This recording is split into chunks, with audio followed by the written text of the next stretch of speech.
raw kawalan ng pag-boycott ng ilang senador sa ikalimang sona ng Pangulo. Ilang mambabatas naman ang nagpahayag ng buong suporta at tiwala sa administrasyon. Narito ang agenda report ni Ivy Reyes live mula sa Batasan. Ivy.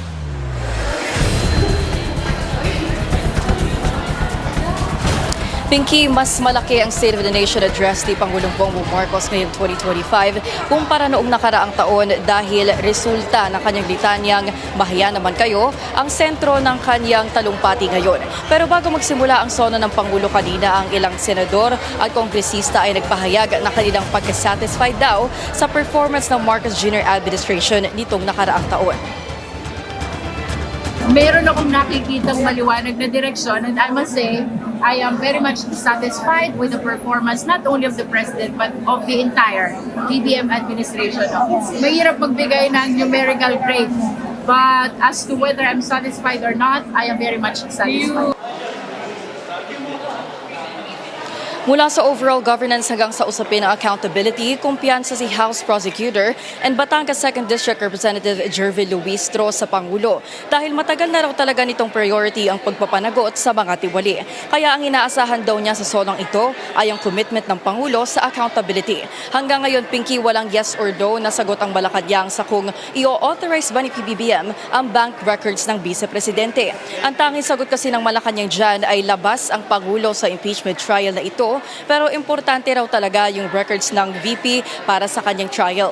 Satisfied din si Senator Raffy Tulfo sa naging takbo ng administrasyon noong 2025. Ang ibang senador naman na hindi dumalo sa SONA at nagsuot pa ng itim, hindi raw kawalan ayon sa Malacanang. Si Palace Press Officer Undersecretary Claire Castro na dumating sa Batasan in a red ensemble may mensahe para sa 4 na minority senators na nakaitim, kabilang na si Presidential Sister and Senator Amy Marcos. Sinabi kasi ni Marcos na ang kanyang kasuotan ay simbolo raw ng bansa na gutay-gutay. Would you have suggested them to wear it instead of black? Wait. Hindi, bagay sa kanila yon. Ayon kay Presidential Son naman at Majority Floor Leader Sandro Marcos, lahat daw ng presidente kinakabahan. Lahat daw ng presidente kinakabahan at ang hindi raw magsabi na wala siyang kaba-kaba sa pamumuno ay nagsisinungaling. Pagdating naman sa accomplishments ng administrasyon, sinabi ni Education Secretary Sonny Angara na mula sa higit 170,000 na classrooms o kulang na classrooms, bumaba na raw ang backlog ng DepEd at by the end of 2026, may sisimulan pa silang nasa 30,000 classrooms. Pinky, ang hinahanap na pasabog ng marami noong sona ng Pangulo ay dumating na nga.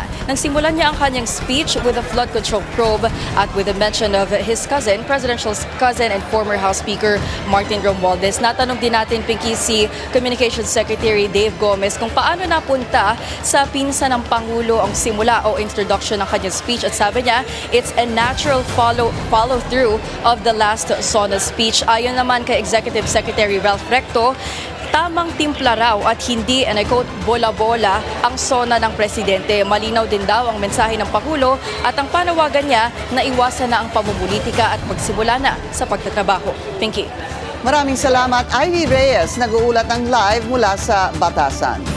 Mag-follow sa aming mga social media accounts at mag-subscribe sa aming YouTube channel para sa pinakahuli at eksklusibong mga balita.